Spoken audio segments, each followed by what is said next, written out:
إن الحمد لله نحمده ونستعينه ونستغفره ونعوذ بالله من شرور أنفسنا ومن سيئات أعمالنا. من يهده الله فلا مضل له ومن يضلل فلا هادي له، وأشهد أن لا إله إلا الله وحده لا شريك له، وأشهد أن محمدًا عبده ورسوله. أما بعد، فإن خير الكلام كلام الله، وخير الهدي هدي محمد صلى الله عليه وآله وسلم، وشر الأمور محدثاتها، وكل محدثة بدعة، وكل بدعة ضلالة، وكل ضلالة في النار. خوای گەورە میهرەبان لە قورئانی پیرۆزە کۆمەڵێک چیرۆک و بەسەرهاتی خواناسان و خوانەناسانی بۆ ئێمە باس کردووە. یەکێک لەو چیرۆکانەی کە ئەمڕۆ بە پشتیوانی خوا باسی دەکەین، باسی پیاوێکی زاڵمی ستەمکاری دەوڵەمەندی دەسەڵاتدارە کە خوای گەورە بە کورتی باسی ئەم زاڵمە دەکات، ئەم بێدینە دەوڵەمەندێکی بێدینی دەسەڵاتدار کە بزانی خوای گەورە چی بەسەرا دێنێت، کە ئەویش بریتیە لە قارون. خوای گەورە دەفەرمێ: إن قارون كان من قوم موسى فبغى عليهم. قارون کە یەکێک بوو لە دارودەستەکەی فیرعون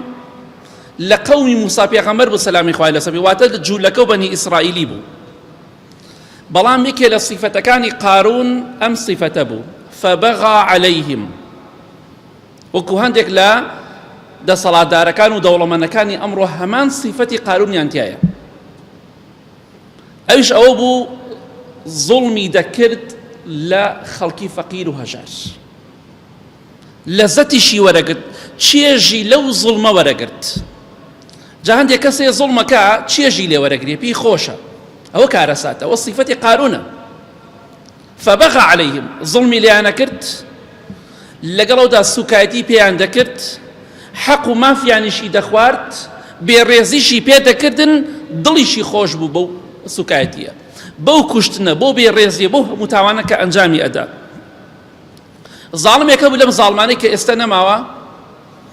ئەیوت ئەگەر ڕۆژێ خوێن نەبینم، خوێن نەڕژێنم، مرتاح نابم. ئەو دەقەت دڵم مرتاح هەبێ کە ڕۆژێ خوێنێک ببەرچاومە بڕژێت، واتە کەسێک ببەرچاومە بکوژرێ بەلایانی کەمەوە، ئەو کاتە چێژ و لەزەت وەرەگرم. ئەمە سیفەتێکە کۆمەڵێک لە زاڵمەکان تێیاندایە، وە کۆمەڵێک لە دەوڵەمەندەکانیش،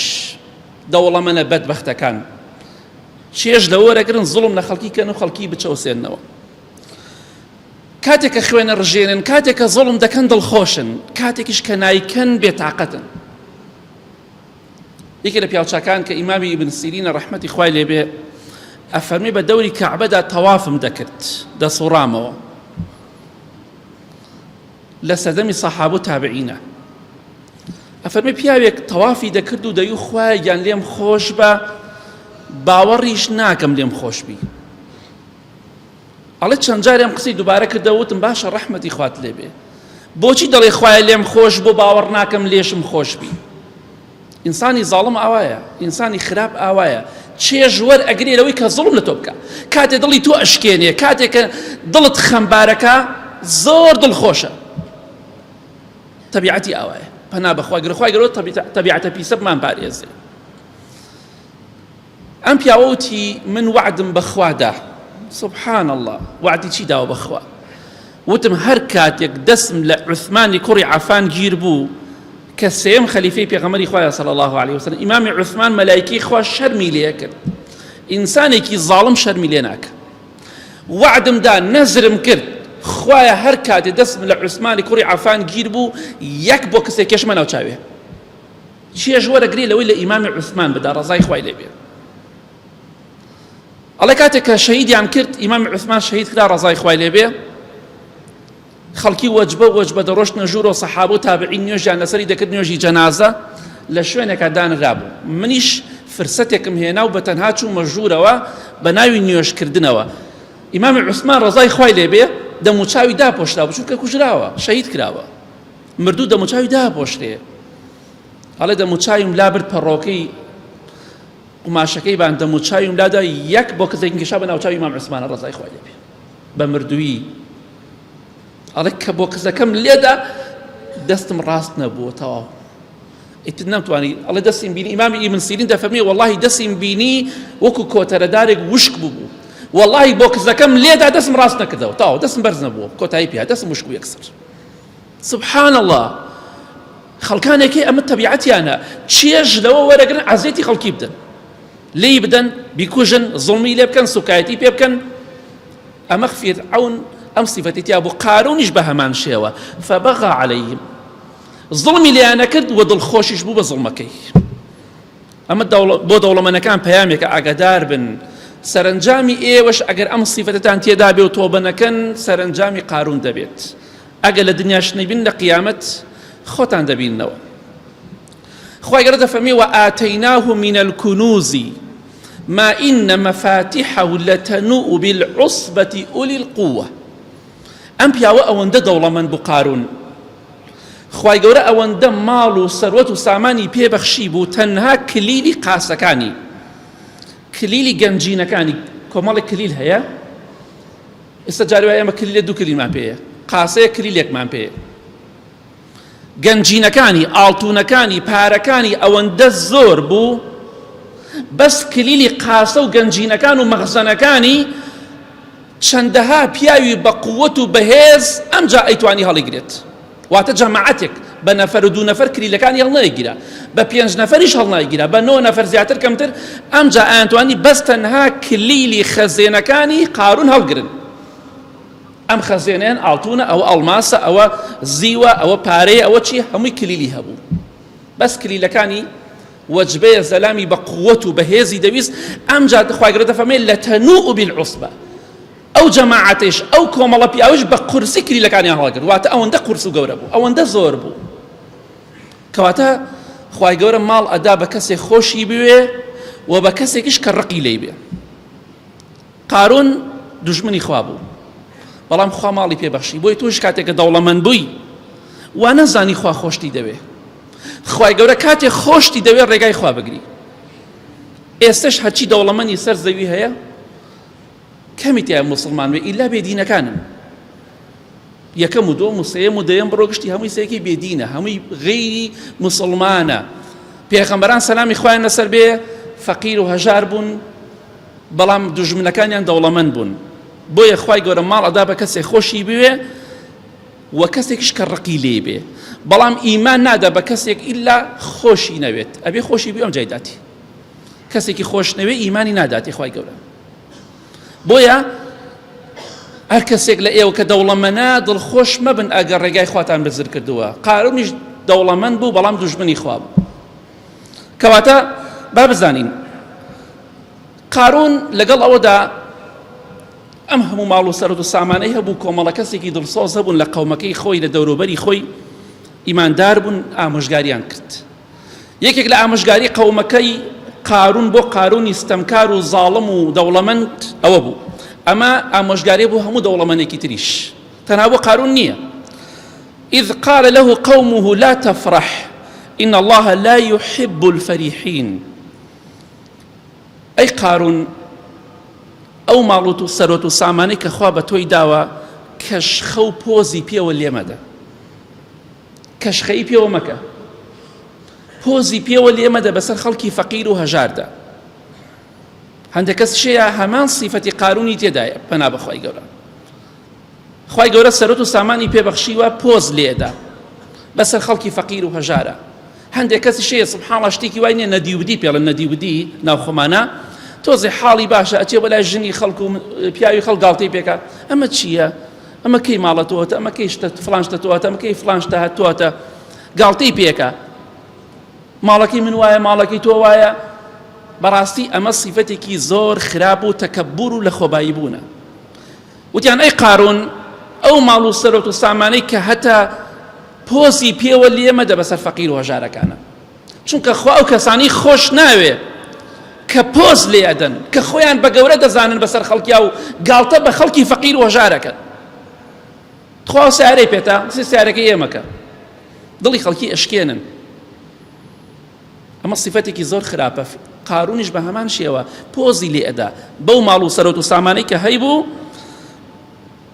تەماشا دەکەی پۆزی لێ ئەدا بۆ یەوتیان ئاگدار بە پۆز لێمەدە چونکە ئەو ماڵەی تۆ بەڕاستی یا لە ناوەچێت یا بۆ غەیری خۆت بەخوا ئەو ماڵەی کە ئەمڕۆ جەنابت پۆزی پێوە لێ ئەدەی ڕۆژێکە بێ ئەبێتە میرات و مامۆستایەکی ئاینی بە بانگەن و تەوزیعەکەن تەواو بووک ئەی باو زاوا ئەی باو کوڕ ئەی باو کچەی باو تەواو پۆز تۆش لوتش کارە ناو زەویدا تەواو کۆتایی پێهات بۆیە ئاگدار بە با ئێمە وەکو قارون نەبین ئەگەر خوا شتێکی پێمان بەخشی خۆمان بە گەورە نەزانین چونکە ئەخوای گەورە ئەو کەسانی خۆش ناوێ پۆز بەسەر خەڵکییا لێدەن و خەڵکی بەکەم دەزانن خۆشیان بە گەورە دەزانن جا بە ئاگداری خۆمان بین دەوڵەمەندەکان دەسەڵاتدارەکان ئێوە کەسانی کە حاڵتان باشە پۆز بەسەر خەڵکی فەقیر و هەژار و نەبوونا لێمەدەن چونکە خوا کەسێکی خۆش نایە پۆز لێبدا و خۆی بە گەورە بزانێت شانازی بە ماڵ و سەرۆت و سامانەوە بکە بە دەسەڵاتەوە بکە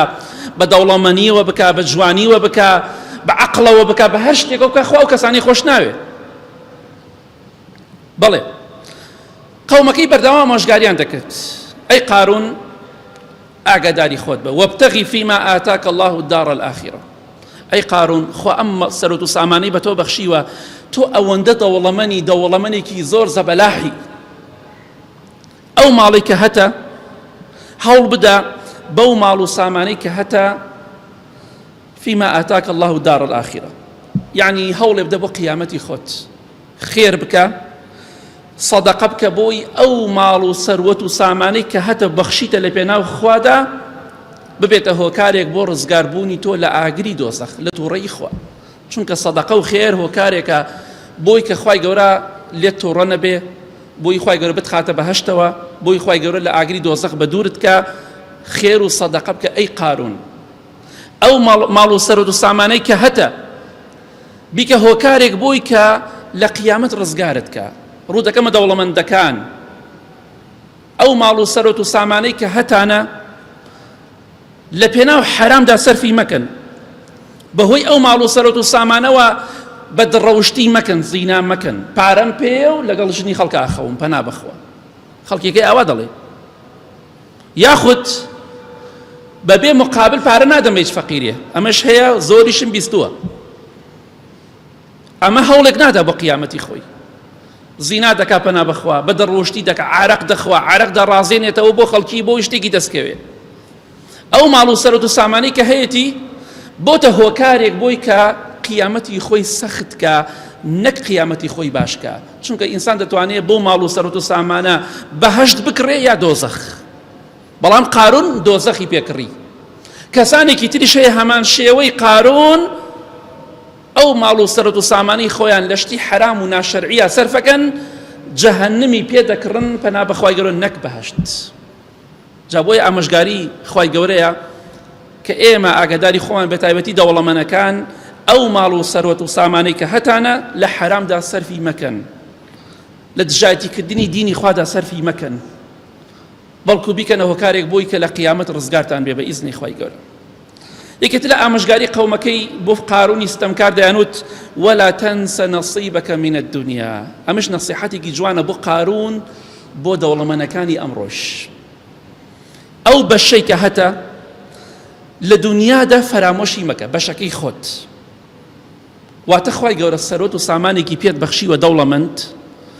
با بە خۆتەوە سەرۆت و سامانەکەت دیار بێ بە مناڵەکانتەوە دیار بێ بە سیارەکەتەوە بە خانووەکەتەوە دیار بێ بە هەموو شتێکتەوە دیار بێ با خەڵک بزانێت تۆ هەتە بەڵام مناڵم بەسم پۆز نییە مەبەستم ئەوەیە دەوڵەمەندێکی زۆر هەیە داما و خۆی داما و ماڵ و مناڵی داما و ژنی داما و احتیاجی 5,000 ئەمە بەڕاستی ئەو بەشێک کە لە دنیادا هەیە بۆ خۆی لە بیری کردووە بەس کۆیە کاتەوە نای خۆم مناڵ ئەچەوسێنێتەوە ژن ئەچەوسێنێتەوە دەوروبەری ئەچەوسێنێتەوە تەنها لە بەرەوەی پارەکەی کەم نەکا بەڵام ڕۆژێک دێت هەر هەمووی بەجێ دەهێڵێ بۆیە دەوڵەمەندەکان ئەوەی کە هەتانە بیخۆن پێغەمبەری خوا فەرمێ صلی الله علیه وسلم لە حەدیثێکی صحیح جامع صغیرە ئەفەرمێ خوای گەورە ناز و نیعمەتی بە عەبدێک بەخشی بە کەسێک بەخشی پێی خۆشە خوای گەورە پێی خۆشە شوێنەوار و ئاسەواری ئەو نیعمەتەی خوا بە تۆ دیار بێت دەوڵەمەندی وەکو فەقیر مەژی جا ئینسانی بەخیل ئینسانی ڕەزیل نەخۆشە عەقلیەن تەواو نییە دەوڵەمەندە وەکو فەقیرەژی دەوڵەمەندە بەدبەختە باشە تۆ ماڵ و سەرۆت و سامان بۆ کێ کۆکەیتەوە تەمەنە چۆتە 50 ساڵ 6 ساڵ 7 ساڵ بەتەمایی چیت ئەی کاکە 50 ساڵ تەمەنتە بەخوا زۆرت بژی هەر 50 ترەژیت حەچەنێ بژیت چیت ماوە تەمەنە 60 خۆ 60 تر نەماوە کاکە 120 ساڵ کێ کاتە 120 ساڵ دەگمەنە کاتە بیرێک لە خۆت کەرەوە بەیانی بۆ بکوزاوای جێ دێڵی وەڵڵاهی بە ساڵ نایە لەسەر قەبرەکەیشت بیخۆ بینێرە بۆ قیامەتی خۆت ولا تنسى نصيبك من الدنيا بشي خود الدنيا دا بخو بشيويك إسرافي تيانكي بيخو يكاد هندر زانان تفرمون نصيب واتبشكيت ولا دنيا دا كفنكتا أي دولة من كان كفنكتا بيرنتشي جيرفاني نية 1 دينار و 250 هزار لقل خود أنا نابن من قبرك أوشتان بيرنتشي بيخون با معلوم نالتان شاوي أنا دسي خلق ونبي چونکە خەڵکێکی زۆر هەیە ژن و مناڵەکانیان داماو بووە دەوڵەمەندە بەس وەڵای ئەگەر یارمەتی ژن و مناڵەکەی بدێ خێرتەکە هیچ قیمەتێکی نییە حاڵیشی زۆر باش زۆر هەیە بەم شێوەیە خۆی چەوساوەتەوە داماو بووە ژن و مناڵەکەشی قوربە سەرن ئەمە نەسیحەتی قەومەکەی بوو بۆ قارون کە ئاگادار بە ئەی قارون ئەوەی کە خوا پێتی بەخشیوە بیخۆ بەشی ماڵ و مناڵی خۆشتی لێ بدە و کفنەکەیشت بیر نەچی يا ربي خوالي قناح كان من خوش بي لقناهي دايك وباوكم مردو كان من خوش بي آمين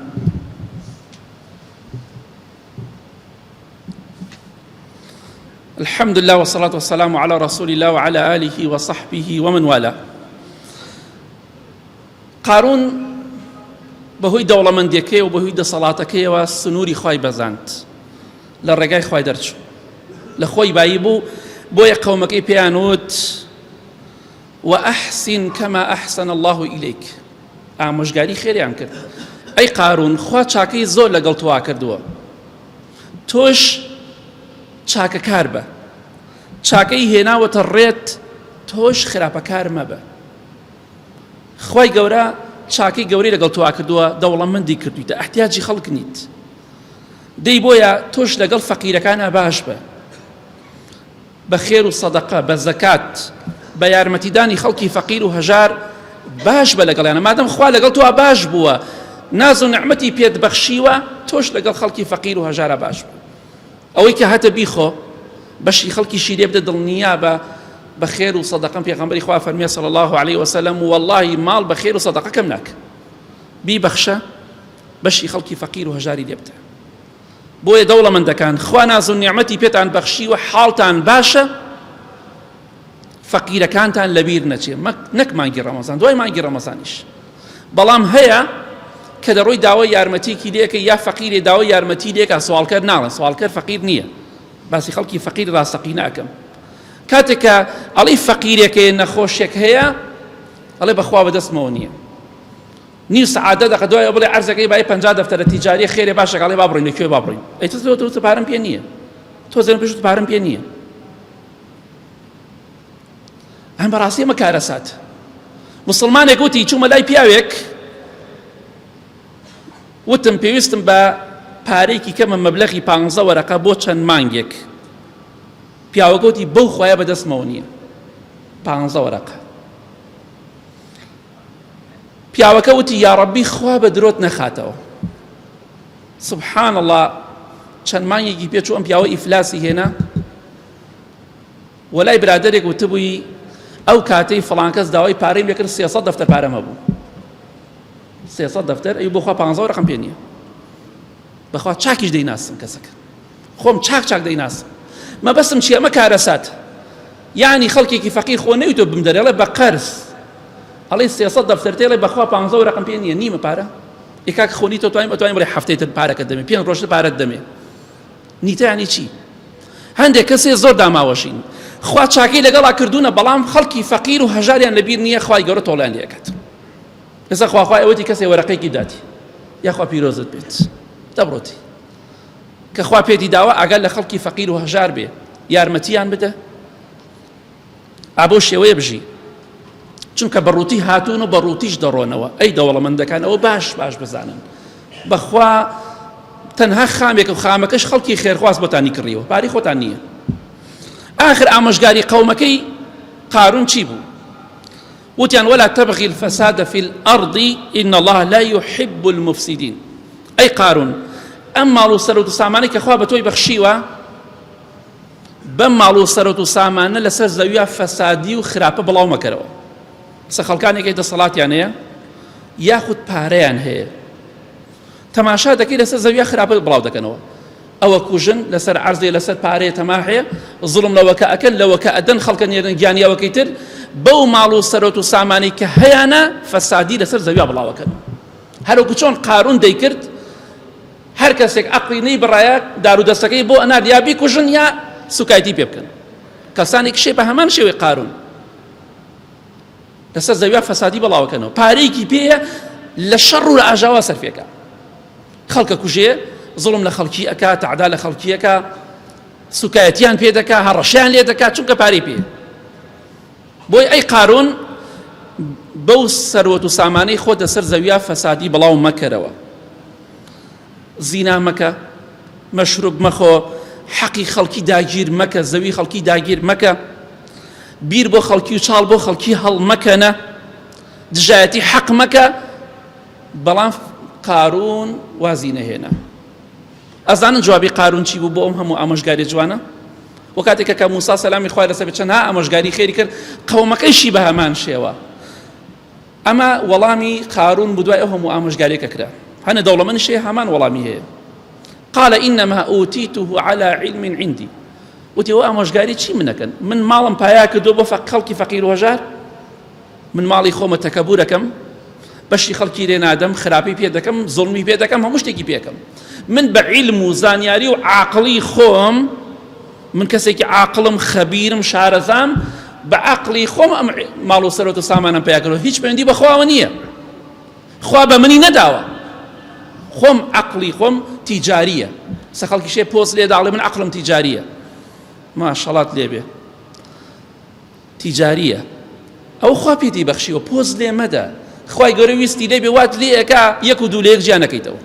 هەر عەقڵە دەسەدەی. تیجاری چی؟ وەڵا وا لێ دێ ناوی خۆش و نەزانی مناڵەکانی خۆش نەناسیتەوە. بە یەک چرکەیەک. بۆیە قارون وتی من کەسێکی شارەزام عاقڵم تێگەشتوم عیلمی باشم پێیە دەزانم چۆن کەسابەتەکەم خۆم پەیام کردووە کە خۆم پەیام کردووە بۆچی بیدەم بە خەڵکی فەقیر و هەژار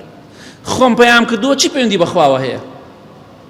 بەڵام بزانی خوای گەورە چی بەسەرا دێنێ.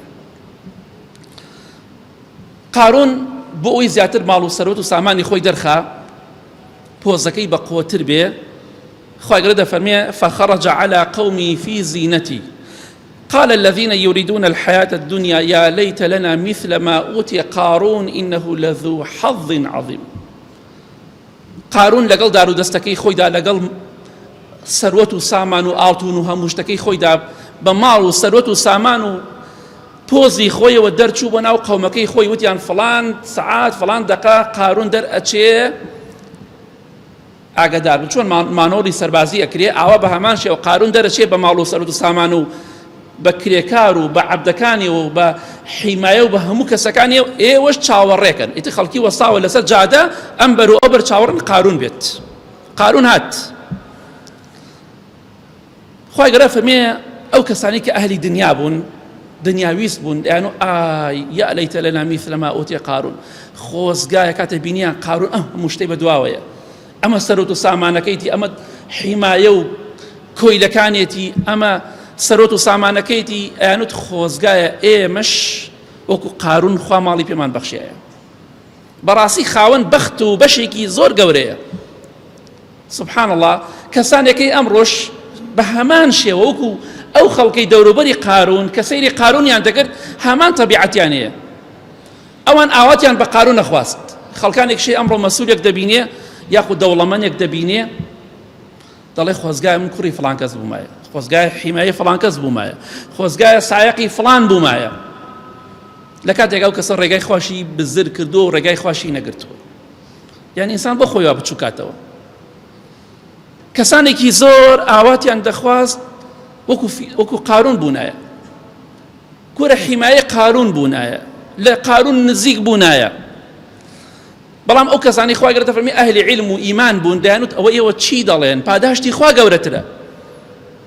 لە ئەمەی قارون چ قیمەتێکی ماڵ و سەرۆت و سامانێک کە ڕێگای خوات بزر کرد. بەڵێ کەسانێکی بە هەمان شێوە ئاواتە خوازن بۆ کەسانی خراپ کە خۆزگایە کوڕی فڵان کەس بووینایە، برای فڵان کەس بووینایە، خزمی فڵان کەس بووینایە، حیمایەی بووینایە، بەڕاستی بەداخەوە. بەڵام ئاخر شتێکە خوای گەورە باسی دەکات چی دەفەرمێ؟ قارون دەرچوو بە هەموو سەرۆت و سامان و دەسەڵاتی خۆیەوە، خوا ئەزانێت چەندێ ئاڵتون و پارەی دەرکردووە، هەر کلیلەکانی چەندەها ئەسپ و ماین هەڵی گرتووە، بەس ئەسپ و ماین، بەس کلیلی خەزێنەکانی بە پۆزەوە دەرچوو بە ناو قۆمەکەی خۆی. خوای گەورە دەفەرمێ فخسفنا به وبداره الأرض فما كان لهم من فئة ينصرونه من دون الله وما كان من المنتصرين. خوای گەورە قارون و دار و دەستەکەی بردە خوارەوە بەناو زەویە، زەوی شەق بوو کەوتنە خوارەوە لەو کاتێک کە پۆز لێدا. سبحان الله، خۆی و دار و دەستەکەی و سەرۆت و سامانەکەی زەوی قوتیدا هاتە لە یەک جیابۆ قوتیدان و هاتەوە یەک دووبارە. بەڵام خوای گەورە دەفەرمێ ئەو کاتێک کە قارون خوا بردیە زەویە و بەناو زەویە ڕۆخی زەویە بردیە خوارەوە، هیچ کەسێک نەبوو سەری بخات، هیچ کەسێک نە حیمایە نە دەسەڵات نە پارە نە دەوروبەری، هیچ کەسێک سەری نەخست و خۆشی نەیتوانی خۆی سەر بخات. دەوڵەمەندەکان ڕۆژێک دێت ئێوەش دەمرن، بەخوا کەس ناتوانێت سەرتان بخات، خۆشتان ناتوان خۆتان سەر بخەن، ناتوان خۆتان لە مردن ڕزگار بکەن. بەڕاستی بەسەرهاتی قارون ئەوەیە. جا سبحان الله، خوای گەورە دەفەرمێ ئەو کەسانی کە ئاواتیان بە قارون نەخواست، خۆزگای وەک قارون بووینایە ئێمەش، کە قارون چووە خوارەوە ئەیانۆ چی؟ لولا أمن الله علينا لخسف بنا. أي باش بوو لە خوا بە زیادوێ وەکو قارون نەبووین. خۆ ئەگەر وەک قارون نای ئێستا خوا ئێمەشی بە زەویە بردە خوارەوە. ئەی سوپاس بۆ تۆ خوایە گیان کە ئێمە وەک قارون نەبووین، بەڵام دوێنێ ئاواتیان بۆ خواست. ڕۆژێک دێتەوە شەڵی خۆزگای کوڕی فڵان کەس بوومایە، بەڵام ڕۆژێک دێت ئەڵێ ئەلحەمدوللا کوڕی فڵان کەس نەبووم. بەخوا ئەو ڕۆژە دێت ئەگەر لە دنیاش نەبێت لە قیامەت سەد واڵی بەسم کەسی خراپ، کەسێک کە ڕێگای خوای بەزر کردووە. لە بەسەرهاتی قارون ئافێریەوە دەبین دەوڵەمەندەکان خواتان لەبیر نەچێ، قیامەتی خۆتان لەبیر نەچێ، ئەو ماڵ و سەرۆت و سامانی کە هەتانە لە خراپەدا سەرفی نەکەن و پۆزیش لێ مەدەن بەسەر خەڵکی فەقیر و هەژارە. شتی جوانتان هەیە خەڵکێ مەشکێنەوە کە خەڵکی شتی جوانی نییە، ماڵ و سەرۆتی جوانتان هەیە پارەی زۆرتان هەیە کەسێ مەشکێنەوە کە پارەی نییە و فەقیر و هەژارە، چونکە ڕۆژێک دێت خوای گەورە محاسەبەتان دەکا. پێغەمبەری خوا فەرمێ صلی الله علیه وسلم لە ڕۆژی قیامەتە مێرولەیەک زڵمی لێ مێرولەیە کردی بێت تۆڵەی لێ ئەکرێتەوە، تۆ قسەی ناخۆشەکەی تۆڵە لێ ناکرێتەوە، دڵنیا بە تۆڵەت لێکرێتەوە. بۆ ئینشەڵا بە خۆمان دابچینەوە لە بەسەرهاتی قارون فێریەوە دەبین ئەم ژیانە هیچ نییە. هەرچەندێ دەوڵەمەند بوو بەڵام ڕۆیشت، بەڵام بە چی شێوەیە بە شەرمەزاری گەڕایەوە بە لای خوا. با دەوڵەمەندەکانیش بە سەربەرزی بگەڕێنەوە بۆ لای خوا، نەک بە شەرمەزاری وەکو قارون. ڕێگای خوا بگرن، دڵنیا بە ڕۆژێک دێت ئاخر دەقەی ئەم ژیانەی ئێوە دەبێت کۆتایی پێدیت. دەوڵەمەندی نایخوات، هەر دەمریت. اللهم اغفر للمؤمنين والمؤمنات والمسلمين والمسلمات الأحياء منهم والأموات من أهل السنة والجمعة والجماعات. يا ربي خوای شفای نەخۆشەکانمان بدەی، بە تایبەتی ئەوانەی داوای دوعای خێریان کردو. یا ربی خوای هێمنی و ئارامی وڵاتمان بپارێزی. خوای گیان ئەوانەی نەخۆشن شیفایان بدەی، ئەوانەی بێتاقەتن خوای دڵخۆشیان کەی. خوای گیان ئەوانەی قەرزارن قەرزاریان بۆ دەبرکەی. خوای گیان لە تەکەببور و لە خۆبایی بوونمان پارێزی یا رب العالمین، لە غەزەب و لە عەزابی خۆتمان پارێزی. خوای گیان قوتابەکانیش دەوانەکانیان سەرکەوتووکەی یا رب العالمین. آمين آمين آمين وصلى الله على محمد وآله وصحبه أجمعين.